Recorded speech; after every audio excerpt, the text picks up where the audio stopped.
ingresso, essa revista é muito boa. É bem para os professores, são psicólogos, né? Quando você vê o presbítero Lucas, o professor dessa manhã,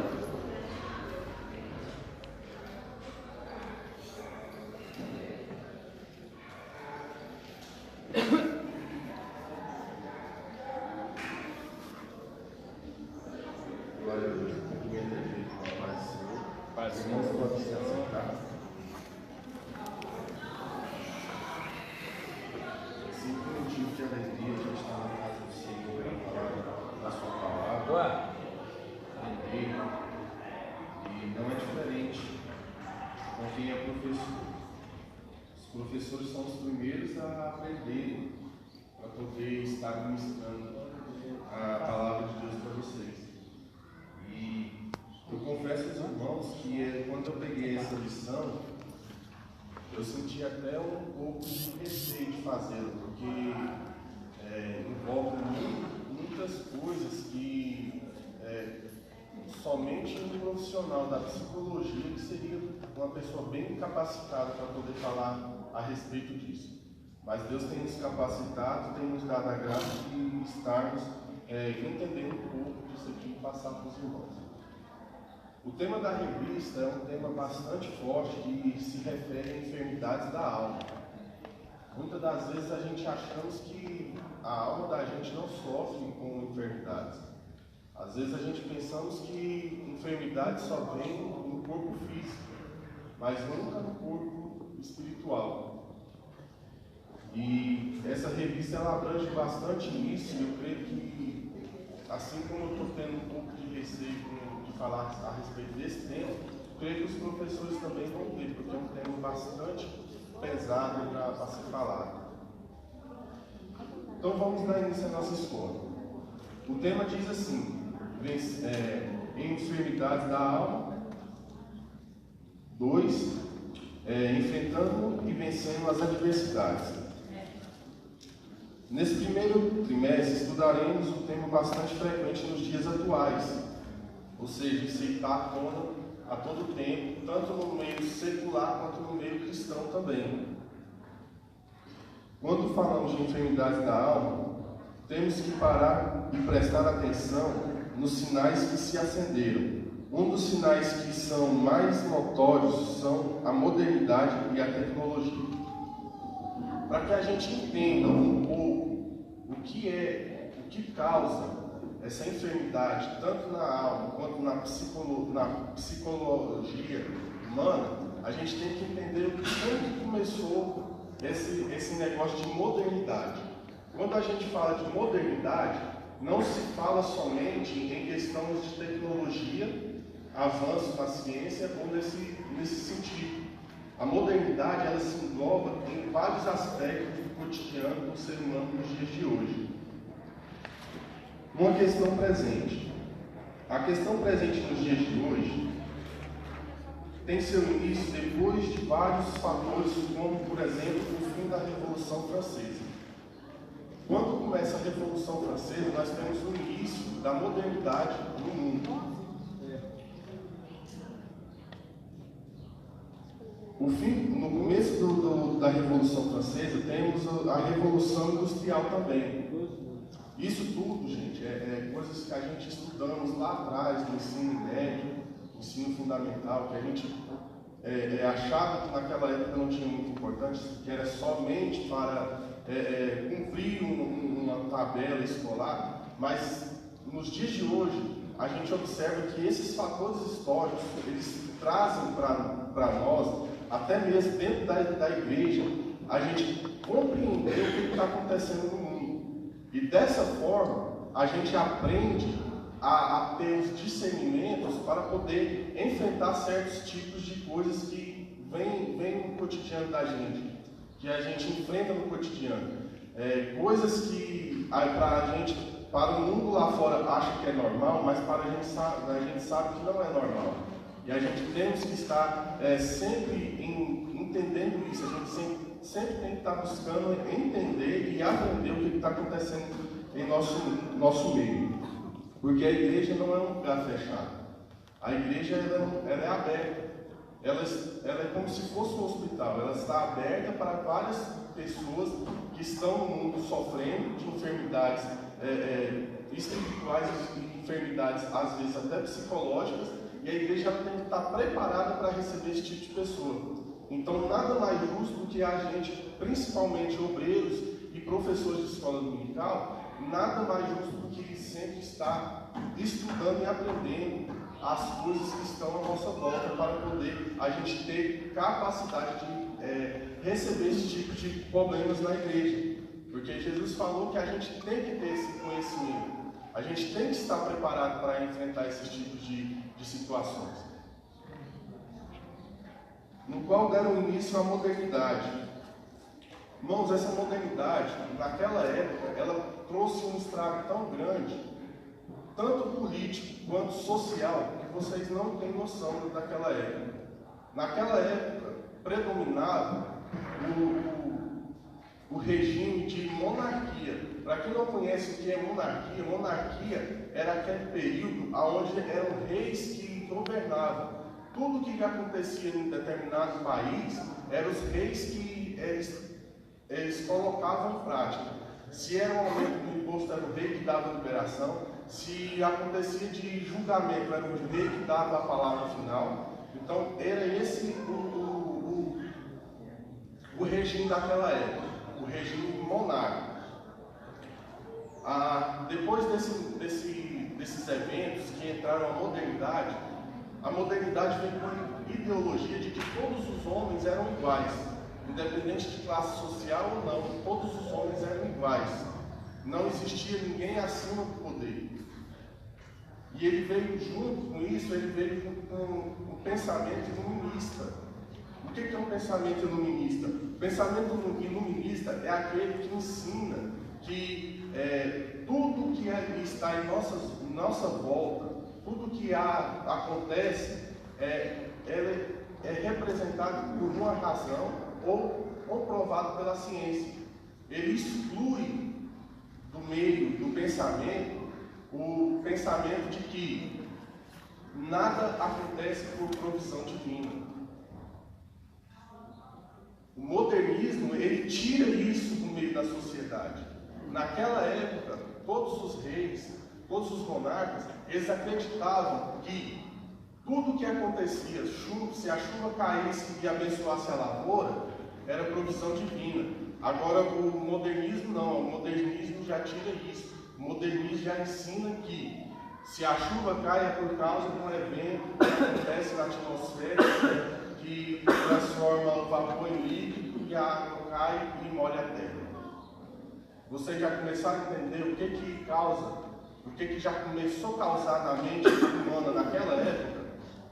Já começa a causar uma indiferença de pensamentos, de razões, na qual deixa a pessoa, às vezes, até sem entender o que está acontecendo realmente. Então acaba esse período. Então começa esse período de que tudo o que acontece tem que ser explicado pela razão ou pela ciência. O que a razão e a ciência não conseguem explicar são fatos que não existiram, que não tem como comprovar. Ele tira a responsabilidade de que tudo o que acontece no mundo é Deus que coloca para ser feito.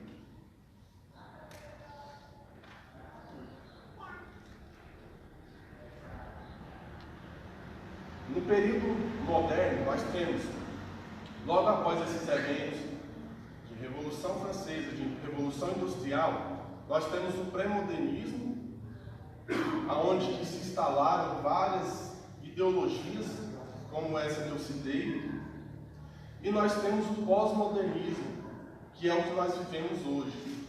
É um ciclo de 3: modernismo, pré-modernismo e pós-modernismo.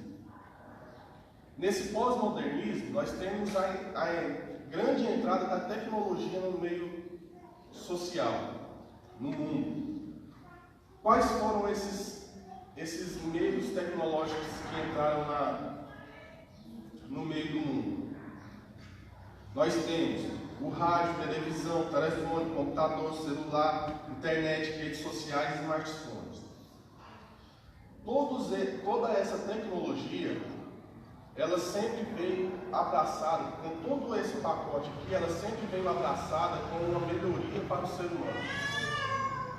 Veio sempre trazendo a promessa de que seria para melhorar a vida do ser humano, para colocar o ser humano num status mais alto de inteligência.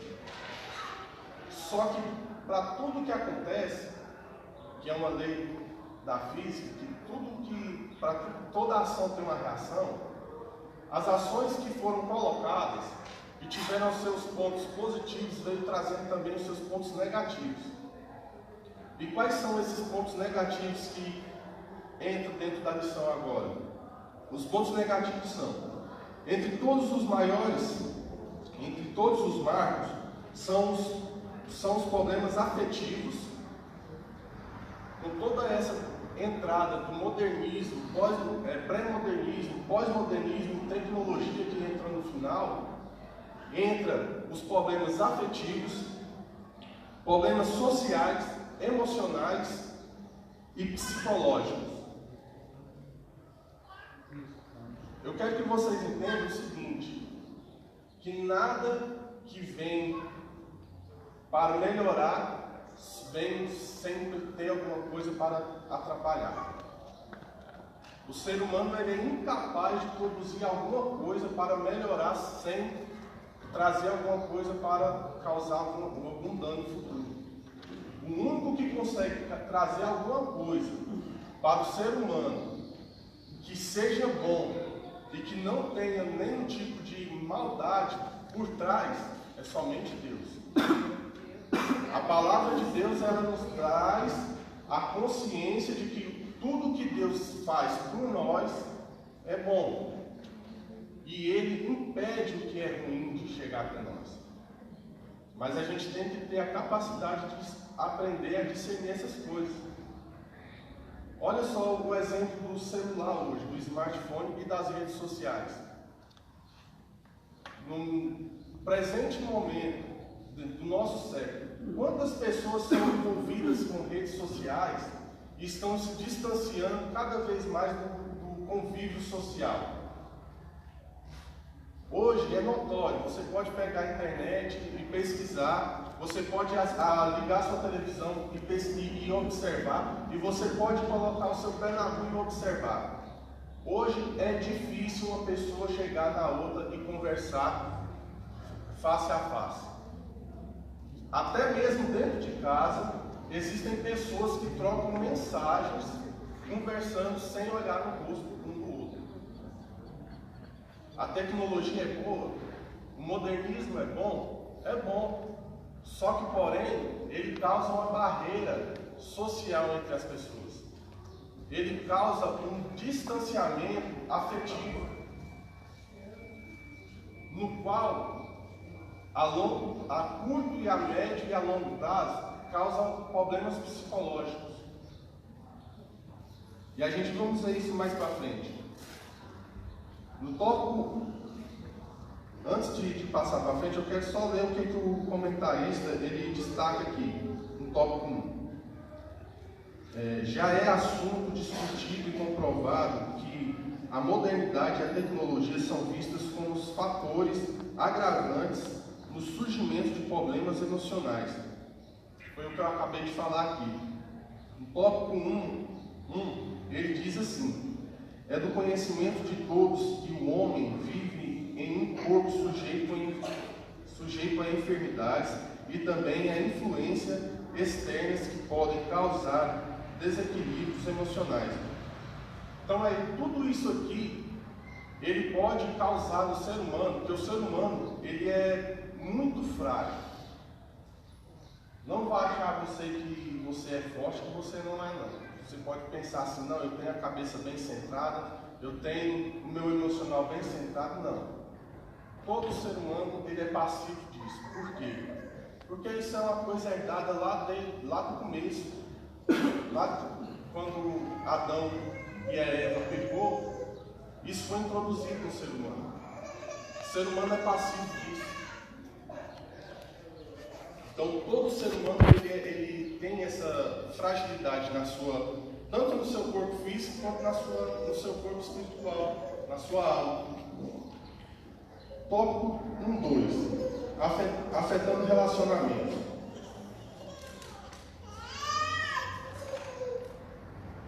Irmãos, eu quero que vocês prestem bastante atenção nesse tópico 1.2, porque ele explica muito a respeito de toda a lição. Toda essa lição que estudamos hoje, ele explica algumas coisas que você vai observar e você vai poder analisar você mesmo, e você pode fazer um autodiagnóstico de você, do seu corpo físico e do seu corpo espiritual também. Porque são coisas que a gente acha que são naturais de acontecer, mas são coisas que trazem um grande problema, um grande desequilíbrio na vida do ser humano. Olha só, o tópico 1.2 diz assim: afetando relacionamentos. Durante este trimestre, apresentaremos transtornos e síndromes que causam desequilíbrio e afetam diretamente o relacionamento interpessoal dos indivíduos, a comunhão destes com a igreja e consequentemente com Deus. Os traumas emocionais surgem durante a existência humana. Eu quero que vocês prestem bastante atenção nesse ponto. Traumas emocionais. Hoje, no mundo, é difícil algum ser humano que não passou por algum trauma emocional. O trauma emocional é o que mais gera problemas interpessoais entre o ser humano, entre pessoas no meio social. Um trauma, a pessoa pode sofrer um trauma, ele pode até tratar, mas ele nunca vai conseguir vencer esse trauma, a não ser que tenha a ajuda de Jesus. Dificilmente. Os irmãos vão observar que eu vou pontuar alguns tipos de traumas frequentes aqui, e os irmãos vão concordar comigo que é difícil o ser humano conseguir vencer algum trauma desse. O comentarista continua assim: os traumas emocionais surgem durante a existência humana e devem ser tratados. Muitas são as origens dessas enfermidades. Elas podem decorrer de fatores genéticos, físicos ou emocionais, e sem dúvida isso causa desajustes de personalidade que levarão o indivíduo a ter uma vida conturbada. Olha só para você ver. São 3 tipos de fatores que levam o indivíduo a um trauma bastante grave na sua vida, que é o fator genético, físico e emocional. Quando um desses 3 pilares do ser humano ele é afetado, o ser humano ele se torna uma pessoa, às vezes, até incomunicável.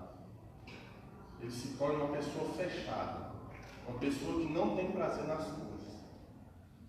E eu fiz algumas pontuações aqui, algumas anotações, que eu sempre gosto de fazer quando eu estou estudando, porque às vezes a gente quer falar alguma coisa e a gente acaba perdendo. Então eu sempre faço um esboço para poder falar o que é importante.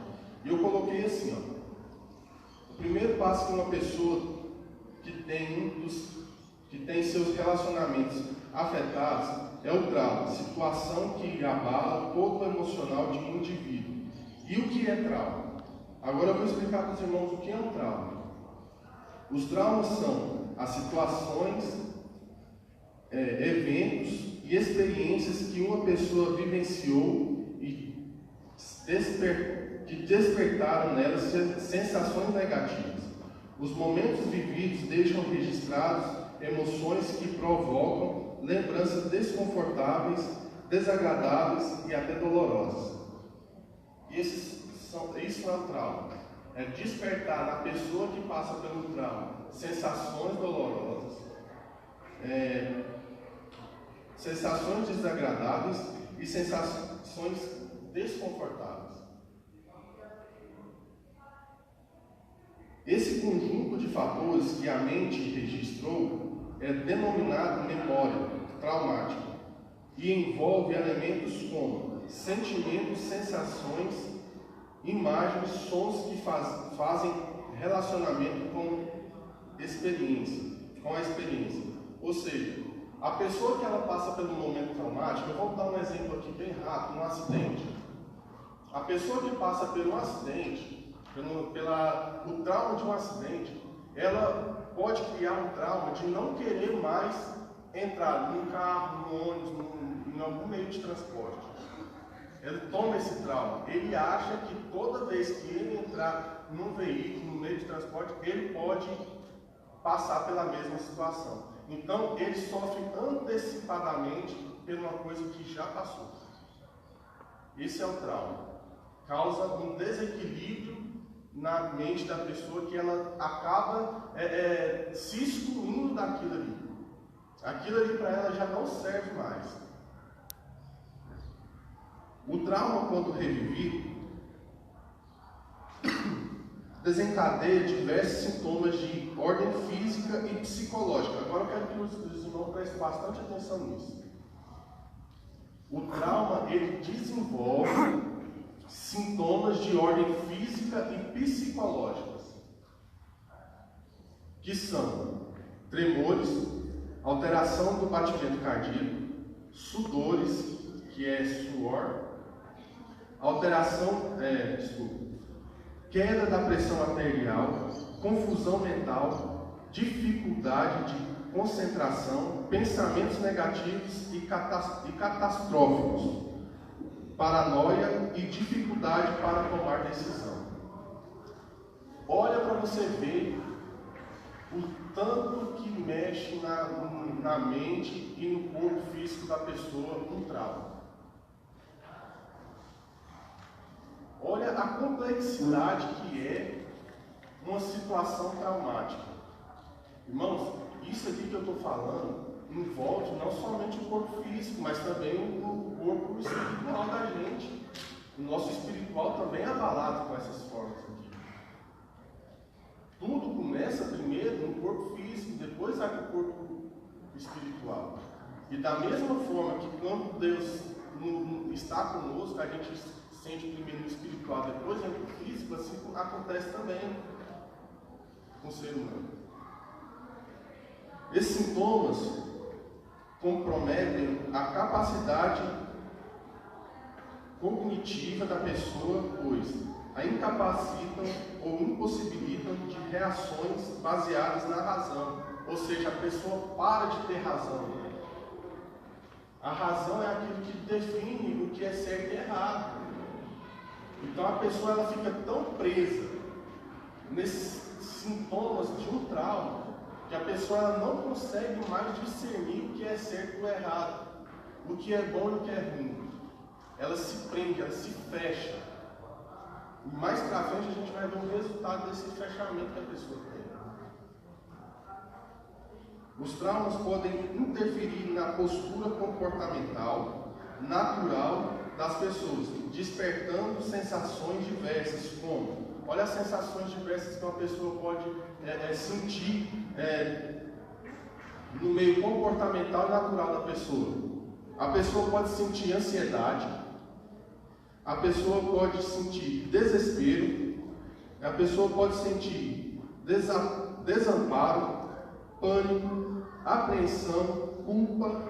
É um dos fatores que depois a gente vai ver em alguns tipos de trauma. A gente vai ver que a culpa é sempre um ponto alto. Tristeza, raiva e irritabilidade. Tudo isso, olha para vocês verem. O que um trauma causa no corpo e na mente da pessoa. São tantas coisas que o ser humano ele passa nesse momento que é complicado da pessoa querer conseguir sair disso sozinho, sem ter ajuda.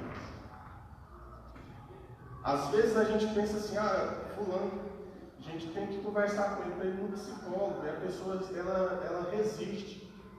Fala, não, eu não estou ficando doido, não. Gente, existe uma grande diferença entre psicólogo e psiquiatra. Psiquiatra é aquele que trata de doenças que causam a psicose. São doenças mentais. Psicólogo é aquele que trata todos esses fatores aqui que eu acabei de falar. São pessoas que vão trazer uma forma de você conseguir superar todos esses fatores de um trauma. Agora, observem para vocês quais são os tipos de traumas mais frequentes no meio do ser humano. Separação conjugal, perda de entes queridos, abortos, acidentes, assaltos, sequestro, violência sexual, mudanças drásticas na vida, sofrimento ou testemunho de violência. Eu não vou fazer essa pergunta aqui porque isso é pessoal de todo mundo, mas cada um já passou por um trauma aqui na sua vida. Todo mundo já passou e tem resquícios de algum trauma, de alguma coisa que já passou na sua vida. E eu tenho certeza, assim como vocês, de que eu sei que somente Deus pode ajudar a gente nesse momento. Eu estudando nessa revista, estudando tudo isso aqui, eu pude compreender que quando eu era criança, devido àquele problema que eu tinha, eu hoje, olhando isso aqui, eu pude ver que eu tenho algum desses sintomas. São coisas que a gente acha que é coisas que a gente adquire no decorrer da vida da gente. É porque é ranzinza mesmo, é porque essa pessoa não gosta de outras pessoas, mas não. É o que o comentarista nos ensinou, que a gente tem que estar alerta aos sinais que o corpo está. Alerta ao que o espírito, que o corpo espiritual está. Se você não tiver alerta disso, você vai passar a sua vida inteira sofrendo. Eu passei por muitas humilhações quando pequeno por causa do meu problema. E hoje eu vejo que o meu jeito de ser fechado, de querer distância de amizade é por causa disso. Então, o que eu tenho que fazer? Eu tenho que procurar ajuda. Eu tenho que procurar uma ajuda para poder eu me livrar disso. Porque não é saudável o ser humano ter esse tipo de sentimento.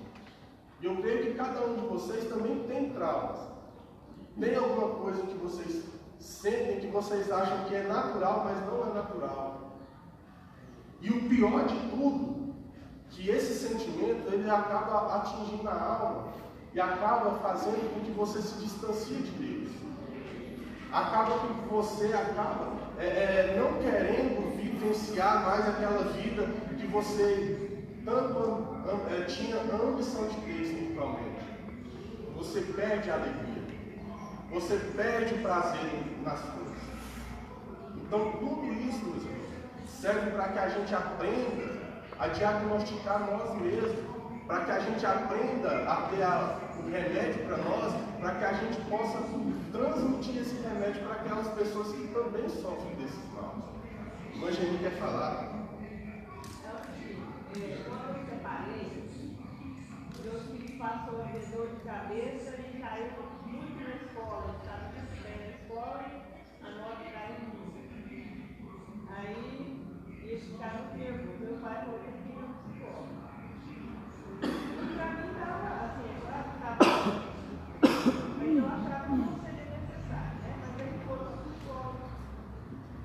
E estava quando eu separei, estava com 6 anos, e quando ele foi na psicóloga, ele estava com 12. Eu era psicóloga, né? Ele contava o que estava acontecendo, que eu ia muito para a igreja e tudo. Aí a psicóloga falou assim: mas seu filho, você vai muito para a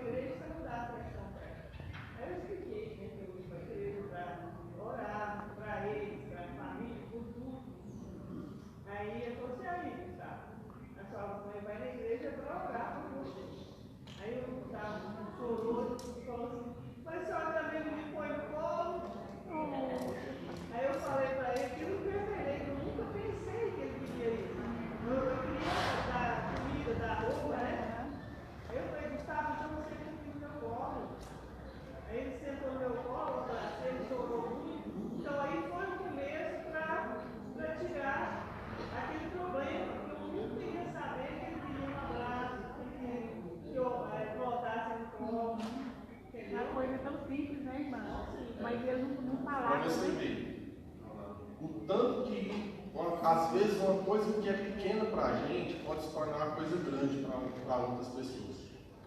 E os traumas, geralmente, eles são mais marcantes na vida de uma pessoa na sua infância. Na sua infância. É na onde que o cérebro ele pega aquela memória ali, ele guarda lá no profundo, e toda vez que a pessoa vivencia esse tipo de problema, ela se bloqueia, ela bloqueia, o cérebro bloqueia aquilo ali, e a criança às vezes, depois de adulto, ela se torna repulsiva, ela acaba não querendo conviver com aquilo ali, ela acaba querendo se afastar, é na onde que causa o isolamento. A criança, o adulto, ela acaba se isolando e colocando prioridade na sua vida de coisas que somente ela faz com ela mesma. Ou seja, ela acaba querendo ficar em casa, prefere ficar atrás do computador, prefere ficar atrás do celular, do que ter uma convivência com a pessoa, porque ela tem medo daquilo que ela vivenciou voltar de novo e ela sentir a mesma coisa que ela sentiu lá atrás. A dor psicológica. Ela sofre antecipadamente. Agora vamos ver os fatores genéticos. Olha só para vocês verem. Não tem como eu falar de fatores genéticos sem eu ter pegado primeiro um texto de medicina, de neurociência, para eu poder falar isso aqui para vocês. Olha só para vocês, gente. Tudo isso que eu falei aqui pode ser transmitido geneticamente. Isso pode ser como se fosse os genes que dá a característica de cada ser humano. Vamos supor, o meu gene, com os genes da Érica, deu a Miriam. Esses genes, esse mesmo genes que deu a meu da Érica, que deu a Miriam, ele pode também transmitir esses traumas. Isso é comprovado cientificamente. É o que eu vou ler aqui para vocês agora. Investigações promovidas atualmente estão comprovando cada vez mais a relação entre genética e depressão. Palavra pesada, palavra mais usada nos dias de hoje, depressão. Uma pesquisa conduzida por estudiosos da Universidade de Stanford, nos Estados Unidos, avaliou 424 pais deprimidos e 143 filhos de pessoas deste grupo. Olha só para você ver o tamanho da pesquisa. Foram 424 pais e 143 filhos pesquisados.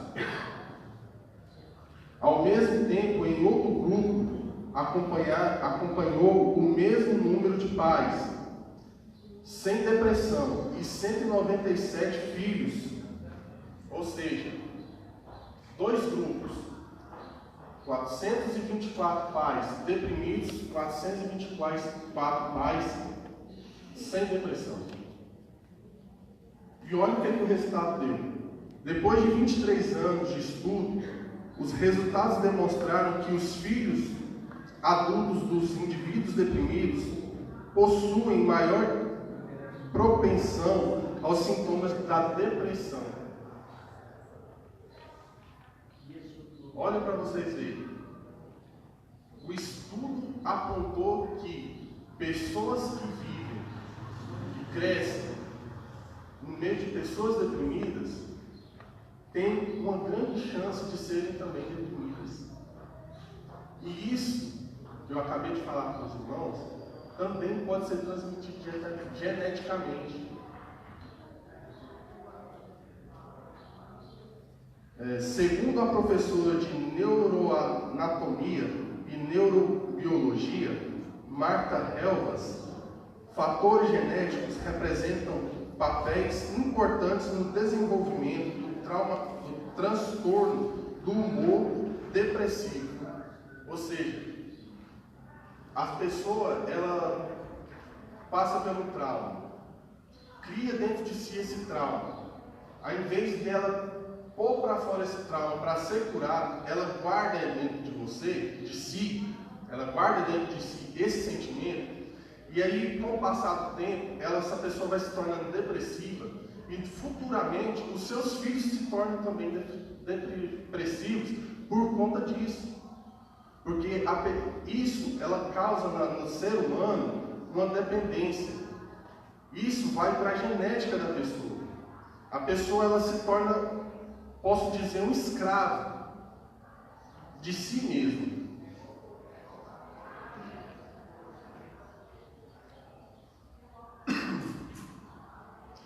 Que representam características de herança. Tudo isso é uma característica que pode ser herdada de herança.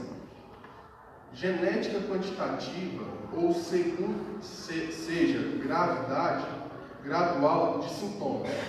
Uma das razões são condições externas que motivam o transtorno, ou seja, a pessoa que ela carrega esse gene de depressivo, ela pode contrair isso através de coisas externas para dentro de si, da mesma forma da vida espiritual, através de doenças, através de situações que a pessoa passa que é traumático, igual eu falei, das perdas familiares. Tudo isso aqui influencia a pessoa na base da depressão, de ser deprimido, que está relacionado às coisas que eu falei aqui do trauma. Tudo isso ela cria dentro de si e acaba virando como se fosse um câncer na pessoa.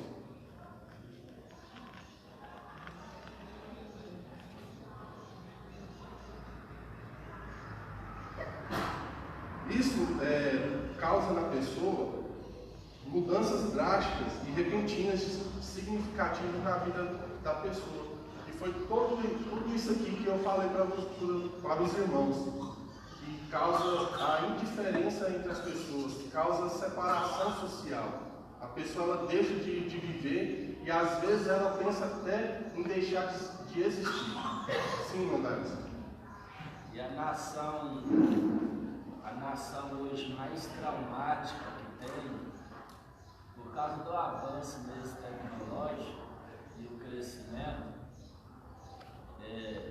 que distanciou de relacionamento, especialmente relacionamento conjugal ou de amizade, a nação que é mais problemática hoje e também a mais cheia de conhecimento em ciência, tecnologia, essas coisas, são a nação japonesa. Estava passando uma reportagem do Domingo Espetacular esses dias sobre um levantamento da nação japonesa. Eles distanciou tanto de relacionamento que hoje lá tudo é, um exemplo, um relacionamento conjugal, lá hoje tudo é através de computador. É esposa virtual, ela fala com um rapaz. Eu fiquei indignado com aquilo. Aí tem que levantar a causa, que nem vocês estão falando, por que hoje aquela nação está tão assim distanciada da realidade da vida? Porque lá eles levantam da bom dia com a esposa virtual, o marido virtual.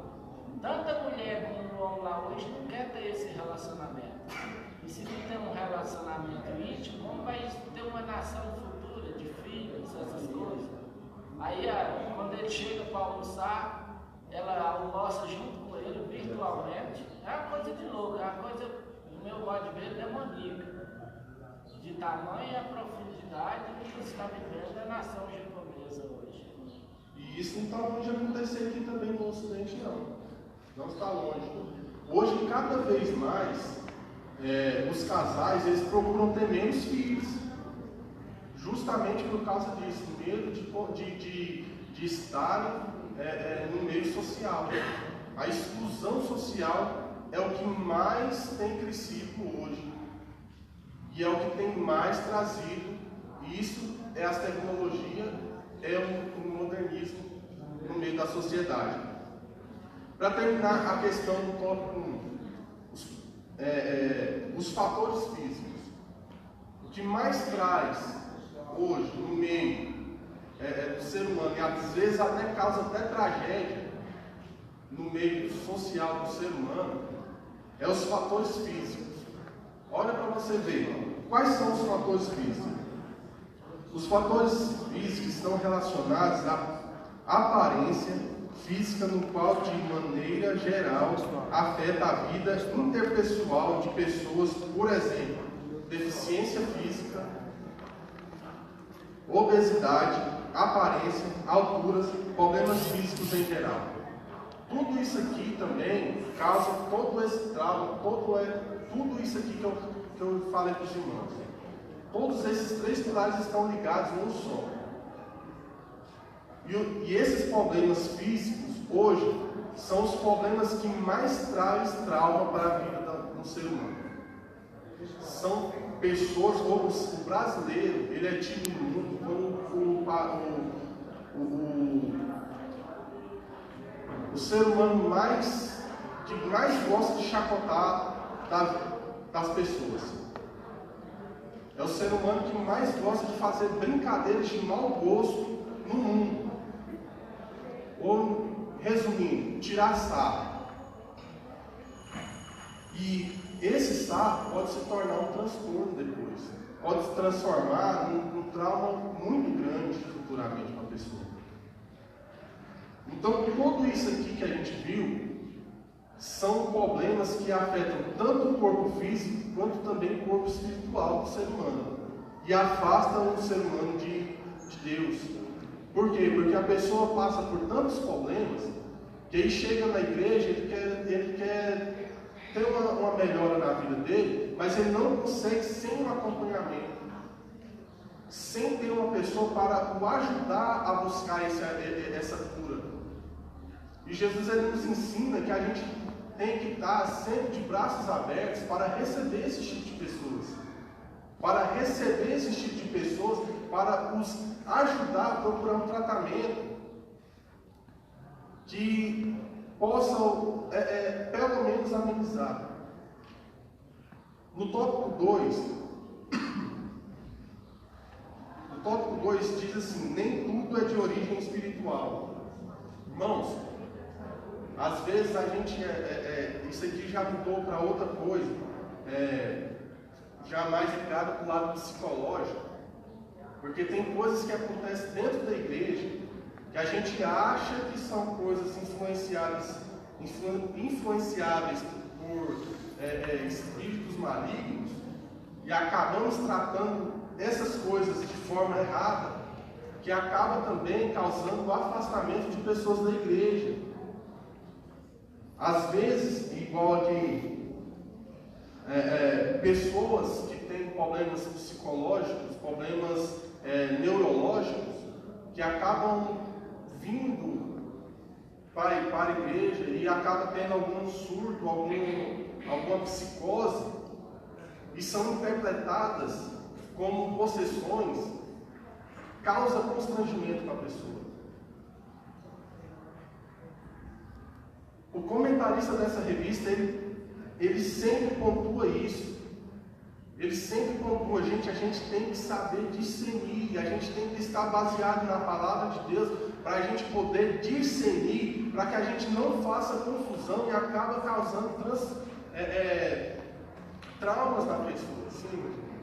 Olha, eu tinha muito trauma, porque meus pais separaram, eu aconteci qualquer coisa. Então,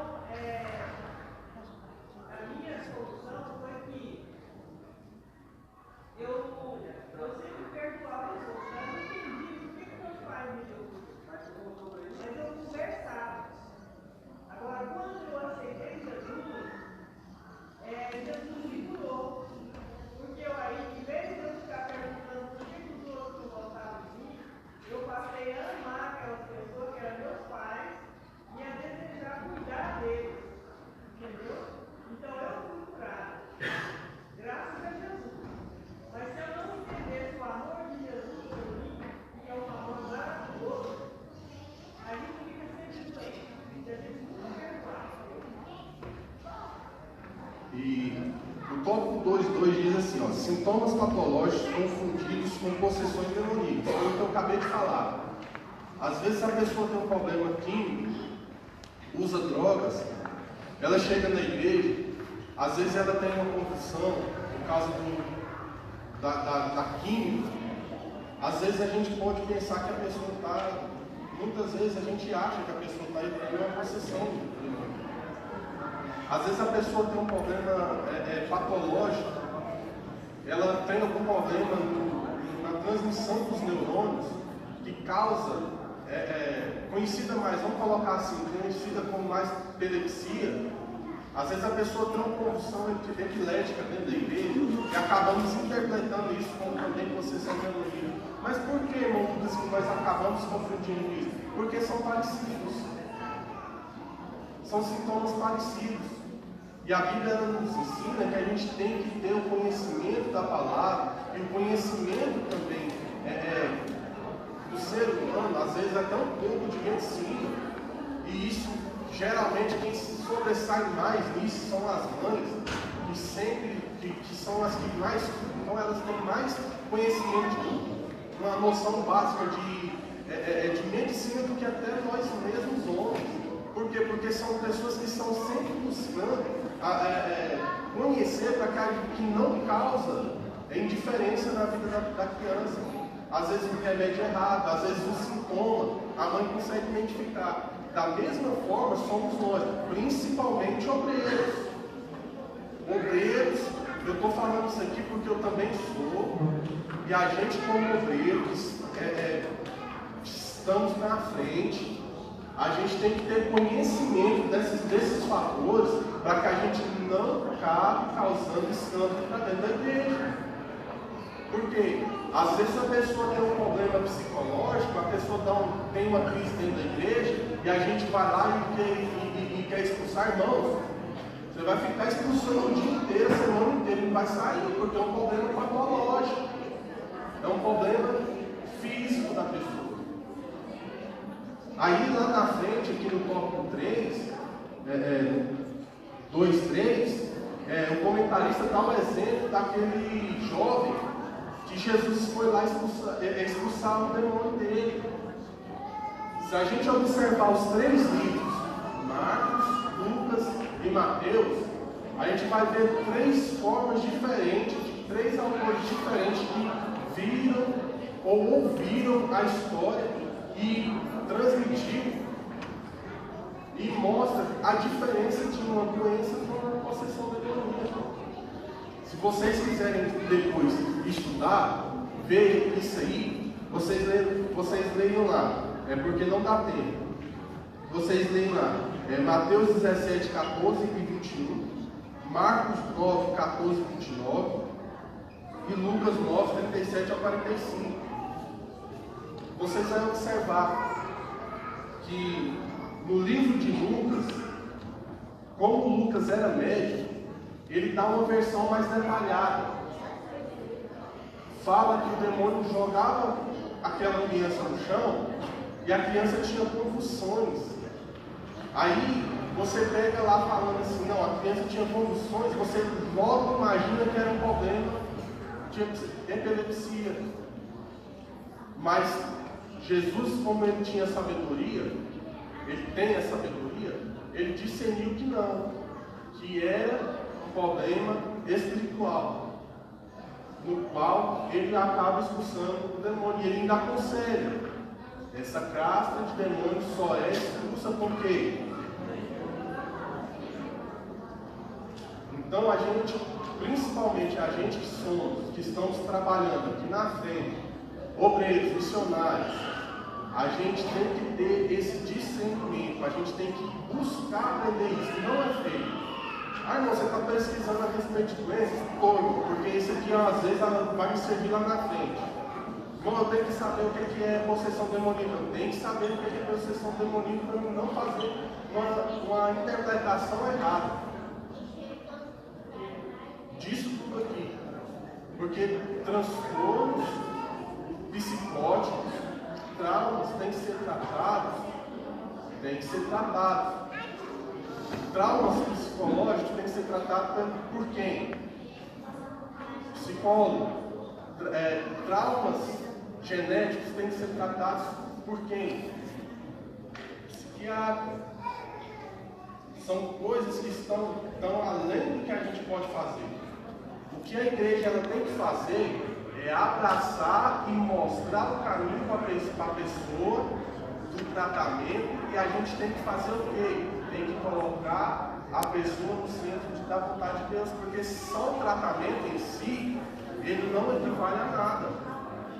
Você pode observar que uma pessoa que ela passa por depressão, ela passa a vida inteira tomando remédios controlados e não melhora. A partir do momento que a pessoa está tendo tratamento e ela começa a se aproximar de Deus, aí sim a cura vem. E é isso que essa lição ensina. Ela ensina que a gente, como cristão, a gente tem que ensinar, tanto aqui dentro da igreja quanto fora, a gente tem que ensinar que os dias maus vêm e também os dias bons vêm. A gente nunca deve mostrar que são só um mar de rosas, que é só vitória. A gente tem que mostrar também que existe um problema, que a gente vai passar por um problema sim. Isso a gente está sujeito. A Bíblia nos ensina isso. Se eu não estiver enganado, é em Timóteo, se eu não estiver enganado, é em Timóteo mesmo. 2 Timóteo fala que o dia bom vem para o crente e também vem para o não crente. Sim, meu Pedro. Essa modernidade, com a tecnologia, ela está trazendo, eu penso que, eu chamo de mistura, né? Muita mistura no meio cristão. Eu penso até que o ecumenismo está implantado com isso aí. Você vê que você pega na mídia, esses aplicativos com frases evangélicas ou cristãs, não existe nenhum versículo ruim, ou seja, todos mostram coisas boas, né? Não mostra dificuldade. Você passa uma mensagem para uma, ele manda outra de volta, já com aquele versículo pronto, só que sempre coisa boa, sempre mostrando que está tudo bem, né? Mas na verdade a pessoa está com problemas e mais problemas. Aliás, aí é o seguinte, esse excesso de conhecimento que a Bíblia está trazendo para as pessoas é ruim. As pessoas se acham muito conhecedoras. Todo mundo acha que sabe das coisas.